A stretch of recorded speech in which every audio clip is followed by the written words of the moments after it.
Welcome back, everybody, to the Appalachian State Dynasty here in EA College Football 25, sitting at 2-2 on Season 2. We're actually already in Week 7. We've had a couple of bye weeks, so it's kind of a weird schedule, but feel like we should be 4-0 this year. We had a chance against Charlotte. That last-second interception just really lost us that one. Billy Wiles, an errant pass. Boise State, a dominant fourth quarter, and now we sit at 2 losses on the year, and we have to take on a team that last year, just to be frank, embarrassed us. We were winning 35-21 going into the fourth, and you end up losing 38-35 in a thrilling comeback for the South Alabama Jaguars. Gio Lopez, a freshman last year, he's only going to get better this year, but he's not having the greatest statistical season, and their running back group is not producing as well as you would like. PJ Martin is out, so they're having to settle for Kentrell Bullock and Jarvis Durr, two backup running backs. Senior Kentrell Bullock has really started to carry the bulk of the carries for this Jaguars offense. At receiver position, they have Keyshawn Woodard, 27 catches, 340 yards, and 2 touchdowns. And Jarvis Durr out of the backfield, though, 17 for 182 and 4 touchdowns through the air as well. He has been a very, very welcome sight for this passing game that is honestly struggling to get going. On the defensive side of things, Jordan Scruggs leads the team in 33 tackles, and James Calhoun, their middle linebacker, pretty much the leader of their defense, leads the team in 2 interceptions, as he is a very, very solid pass coverage middle linebacker. But we've got to look for some revenge here against South Alabama. Last year, like I said, they embarrassed us. They proved that we were not a true competitor, and I think that we have to find a way to overcome this 2-2 start. 2 games that we've lost that I feel like we could have won both of those games. We should be sitting at 4-0 right now. Instead, we are at 2-2, but South Alabama's 3-3, so both of these teams have had some adversity, had some struggles to start the year, and we've got to see who can come out on top as we will start the day. Caleb Toll's going to throw it outside. Kanye Roberts, as the Jaguars quickly rumble around him, and the ball is on the turf, and I don't think he was down. Kanye Roberts, that ball comes out. It's picked up by the Jaguars. Thankfully, they were not able to return it for a touchdown, but that ball looked like it was clean out. Nathan Jennings, the freshman, I'm not sure if he forced it out or if he's the one that recovered it. But yeah, that one was out. It was Jennings that forced it, and Josh Bledsoe that recovers it. So Gio Lopez in this offense will have a good field position start to their offensive set, as they keep it with Kentrell Bullock. They have 3rd and 1 now. Going to go with Bullock. No, they're going to throw it. Delayed run across the right side, and that one's down to the 1. 1st and goal now, as this Mountaineer defense is on their heels. Early in this one, Lopez has his tight end in motion. Kentrell Bullock, a touchdown. That tight end motion confused the linebackers just enough to get them out of sorts. 1st and 10 now. Caleb Toll finds Kanye Roberts. He's got a catch as he's spinning around. If that's a good pass, you've got about 10 more yards after the catch on that one, but it's behind him now. Toll's going to take off. He's going to run for it, and he's got a 1st down. Good job, Caleb Toll, using his legs. 1 run, 12 yards to start the day. 2nd and 10. Kanye Roberts starting his day very strong. Impressive run. And we're trying to get him moving on the ground. The ground game has not really been productive, as that one ricochets off a helmet, and it is 4th and 3 at the 44-yard line. You're in no man's land. You pretty much got to go for it now. 4th and 3. You find Michael Hetzel giving him the 1st down. That's a generous spot. I wasn't quite sure if he got there. Now it is a 1st and 10 at the 28. Caleb Toll's going to take off. Good blocking from Hetzel. He's got a 1st down across the 15. Setting up a 2nd and 8 for this Mountaineer offense. Toll's going to take the snap. He's going to fire to Traylon Ray. Traylon Ray's got another 1st down. This offense moving pretty seamlessly down inside the 5 now. It's going to be a run to Kanye Roberts outside, bouncing a few tacklers, and he's got maybe a yard on the ground. 2nd and goal now at the 3. Caleb Toll's going to step around. He's going to take off and run with it. He's got the edge. Nobody's going to get him. Touchdown. The Mountaineers respond, so despite the early fumble, they are able to tie this one up 7-7 And we'll get to see this Jaguars offense on their first serious drive. Kentrell Bullock, a strong run, spins out of the tackle as Trent Allen-Yo brings him down. It is a 2nd and 3 after that run. They're going to go direct snap to Bullock. He's getting this game going early. 5 yards per carry, 5 for 26 for Kentrell Bullock, as we're now around the 1-minute mark of the quarter. This one's going to be a delayed handoff on the inside. I believe that's Jarvis Durr that got a couple there. He's going to make it a 3rd and manageable. 3rd and 5 for South Alabama. Lopez outside. Slant route is caught. And that one is the 2nd completion for the sophomore quarterback there out of the passing game. 2nd and inches now in the 2nd quarter. Quick out route is caught again. This Jaguars offense moving rather smoothly down the field. Both offenses, despite the early fumble for the Mountaineers, both of these offenses looking very professional and well-oiled. As Kentrell Bullock gets about 6 on the ground. Now they have a 3rd and 4. Gio Lopez, pressure up the middle. He's going to try and evade the rush. He's going to get outside, but Darrell Farrar brings him down right around the marker. He's got a couple yards short, though, as the Jaguars will settle for a field goal. I'm a little bit shocked by the call when your offense has been able to at least get 4 to 5 yards per play without much harm. But they settle for the field goal, and it was good, so they're going to go up by 3. Caleb Toll, that one almost picked off. If he had just, Moss Jr. had been able to turn around, that's a pick 6 for the D lineman, or the linebacker, I mean, as now it is a 3rd and 6. Caleb Toll tries to get it to Traylon Ray, well covered by the linebacker, and that will be a quick 3 and out for this Mountaineer offense. This one's batted down. Marcus Clark, I think it hit him in the helmet as well. So a couple of ricochets to start this day for the defensive line. Now 3rd and 11. They're going to go to the screen. Kentrell Bullock's got it. He's going to cut inside. He's going to pick up the 1st down and then some across the 40, setting him up at a 38-yard line. A false start penalty will set them back, though, to the 43. 2nd and 15. Delayed handoff. Kentrell Bullock bounces off the 1st man, and Darrell Farrar couldn't bring him down. So now you have Ricky Lee bringing him down in the 2nd level, I would say. 3rd and 8. Jaguars take the snap. Lopez steps up, evades Marcus Clark. He can't quite get the 1st down, though. Good job, Ethan Johnson, staying home. Kyle Arnhold is there to pursue him, and the Jaguars will settle for their 2nd field goal of the day. 13-7 now. Need a response here. You cannot keep giving your defense those long drives back to back. This one outside, delivered on a dime. Caleb Toll. Those are the plays where I'm just like, man, this guy is very raw. He's a prospect, but that was a beautiful pass for the freshman, as that is a 2nd and 3 run for a 1st down from Kanye Roberts. He has 5 carries for 7 yards today. Not a great start for him. 1st and 10 now. Caleb Toll's under pressure, and it's picked off. The pass is errant, and that one is taken back to the 48-yard line. James Calhoun, the leader of this defense. We were just talking about his knack for getting interceptions. Caleb Toll hit as he throws it, and that one does not quite find the receiver he was looking for. What a play by the D-line to get that pressure, though. The Jaguars face a 3rd and 5. Will they get the 1st down? They will get there. Daquan Samuel is a little slow to get up after the play, but a minute 49 as we count down the seconds in this 2nd quarter. 1st and 10 at the 21. Lopez evades the rush right into the arms of senior Nate Johnson. What a play off the edge for the linebacker.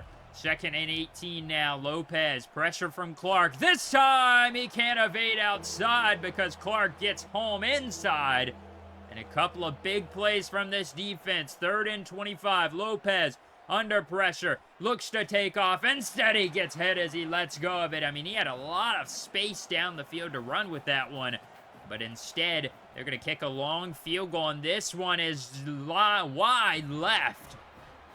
It just continued to sail on the kicker there. Now 1st and 10 for the Mountaineers. It's going to be a pass outside. Kanye Roberts gets open, breaks the tackle down the sideline. Fletcher can't quite get to him, and that's a quick strike for the Mountaineers. Boom.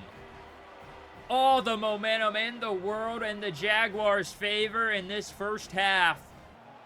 And you flip that upside down. 14-13. The Jaguars looking to respond. Nate Johnson can't force the fumble, but you've got 3 sacks in about the last 4 offensive plays for South Alabama. This defensive line is getting to Gio Lopez. 56 seconds to go, 3rd and 15. They're fine just running it with Bullock. He does get about 6 yards on the ground. They're still going to have to punt it away. There's a lot of time left on this one. 2nd and 10. Caleb Toll's going to throw it underneath. Traylon Ray going to scamper out of bounds as he gets that one right around 49-yard line. So right around midfield, facing a 3rd and 5. Roberts, it's going to be a play action. Good protection. Plants his feet deep downfield, and it's caught! Michael Hetzel, touchdown, Mountaineers! With the extra point, it'll be about 14 points in less than a minute of game time, and you go from trailing most of the first half to flipping this game in your favor as the Jaguars let the clock run out. They would get it first to start the second half as they trail 21-13. This one is still very close. Kentrell Bullock outrunning everybody, and that is a big catch and run. I believe that was Kentrell Bullock. That might have been Jarvis Durr. I'm not quite sure. What a rhyme. Gio Lopez is not going to throw a dime as he is sacked. As the Riddler is over here commentating right now, that is a 6-yard loss on 1st down off of the play action. That was Jarvis Durr on the catch. Now Bullock's back in the game. He's got a nice run. Going to make it much more manageable on 3rd down as he gains 10. And this Mountaineer defense would love to get a stop here. Darrell Farrar off the edge. You've got Marcus Clark up the right side. They're going to get some pressure. Clark gets to him, and he has to just sling this one away. Dangerously thrown near some defenders. Could have been intercepted if it was on target. Now 2nd and 8. Caleb Toll has to eat his first sack of the day. The offensive line has done a good job protecting him relatively, but RJ Moss gets home that time. Now 3rd and 17. Just going to settle for the pass across the middle. Safe pass. No need to make the risk, as you just punt it back and try and tell your defense to go out there and play strong. Kentrell Bullock cut down by Ethan Johnson.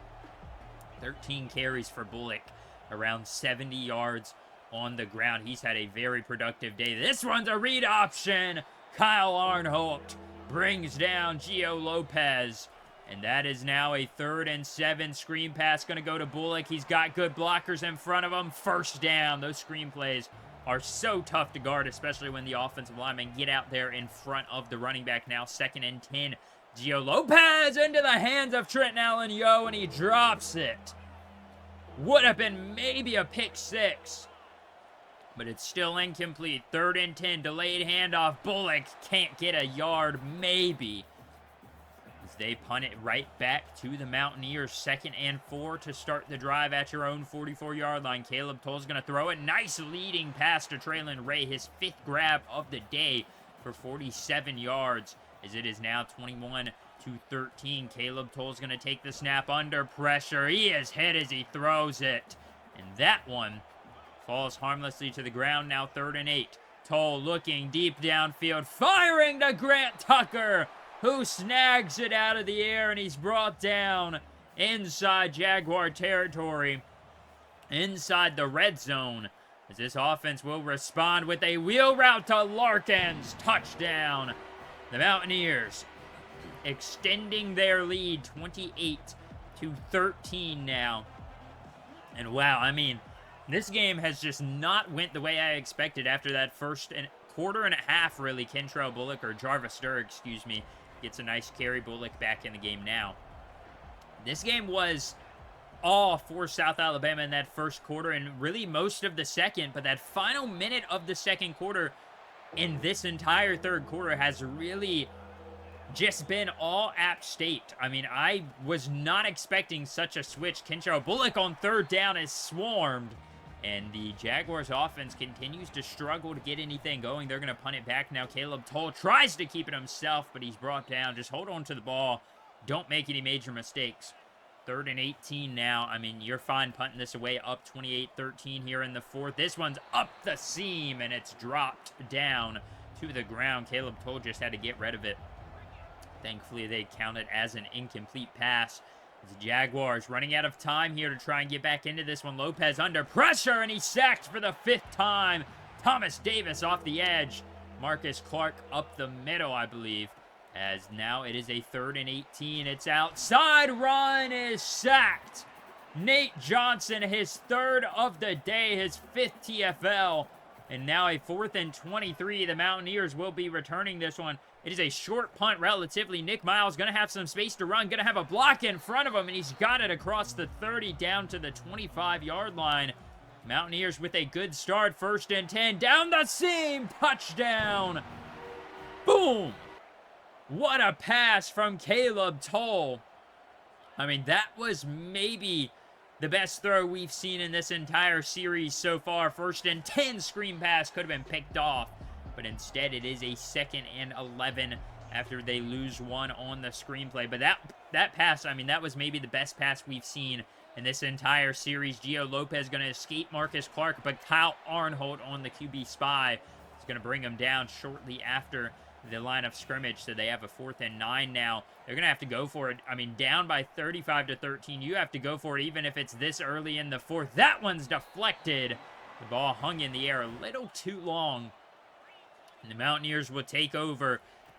I mean, a couple first downs here, and you can essentially end this one, but that's not a great start. 3rd and 13 at the 36. You're not really going to want to force it, but you would love to get a first down and run the clock down some more. 3rd and 13. Caleb Toll is going to take off running with it. He's going to scamper for about 10, making the field goal maybe a little bit more manageable, but it's on the right hash. It's a tough kick for Jackson Moore.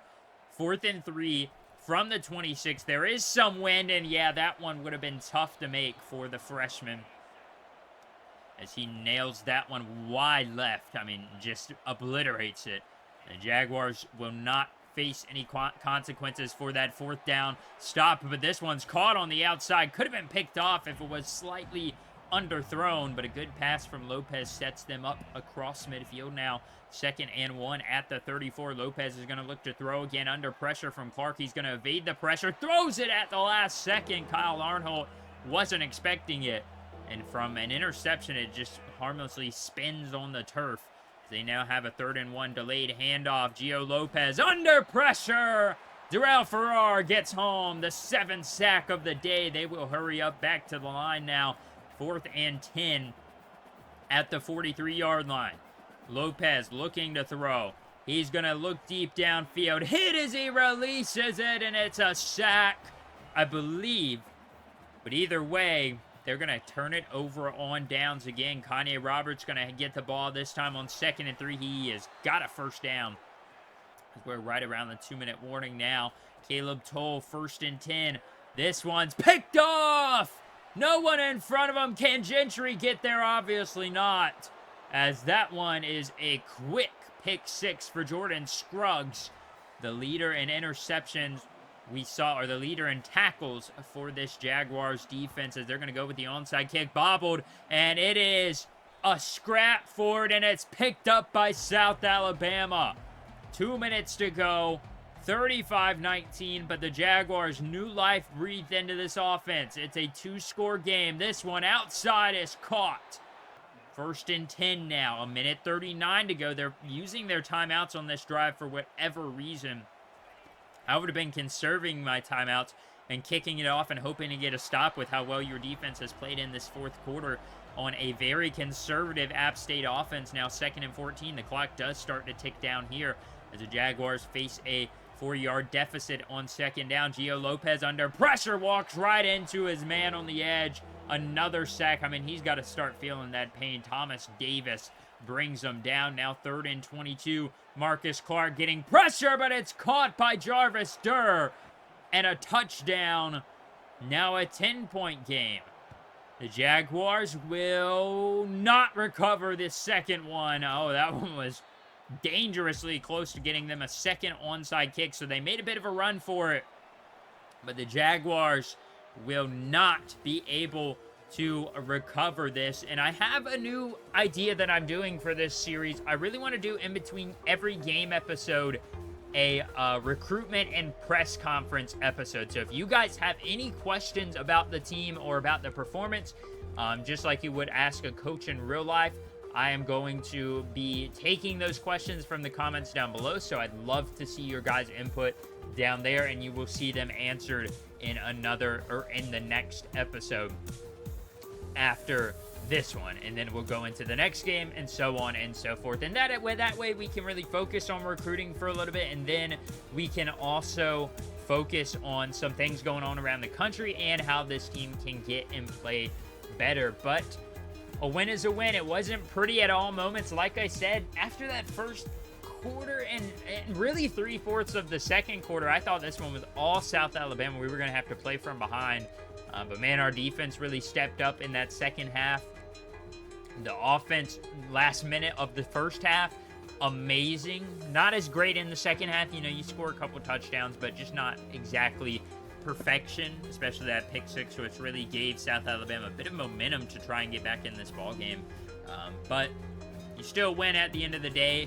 You were able to hold Gio Lopez relatively to a conservative game, and because of that, we get another quarterback commit, Max Tanyan and Doug Briggs, a right guard, and we also get Lester Adai, a free safety, 3-star. Nate Johnson is going to take home Sunbelt Defensive Player of the Week. Unfortunately, we miss out on Rashard Hawkins. He goes to rival Coastal Carolina. Would have liked to see him commit, but you know, it is what it is. Lester Adai, as I said, a 3-star safety. Max Tanyan, a 3-star field general. And we now have basically 3 quarterback commits. Obviously, not all of them are going to be a quarterback on the roster. Somebody's going to probably have to move to running back or receiver between Nick Brahms and John Olenula. But I like to have options, and I really wanted to go out there and find a good quarterback. We've got 3, and theoretically, one of them has to be good, right? I would hope. But, you know, it isn't always that way. Unfortunately, you know, we weren't able to get like a super high-profile quarterback, but we're going to have Caleb Tull next year. Matthew Wilson could potentially be back on roster next year if I don't encourage a transfer. And then we've got the 3 new freshmen coming in. So we're going to have our options at quarterback, especially if somebody starts to play bad. We're going to be hosting Daquan Brooks and Sterling Aragon, a 3-star middle linebacker, on visits coming here soon. In the next couple weeks there, we're going to be hosting Brooks and Aragon at the Coastal game. Both of them have pretty good pitches, so we should be able to bring them in. But next episode, we'll be taking on the 5-2 Marshall Thundering Herd. They've been probably one of the best teams in the Sun Belt Conference this year. Last year, they had a bad season, but they've got a new quarterback out of Stanford, Ashton Daniels, and we'll have to see how that team can perform. But like I said, go ahead and leave your questions down below about this game and about next week's game if you'd like to see them answered in a press conference style video. As always, I hope you have all enjoyed this episode. I have really loved making this series. Thank you all for watching, and I'll catch you next time.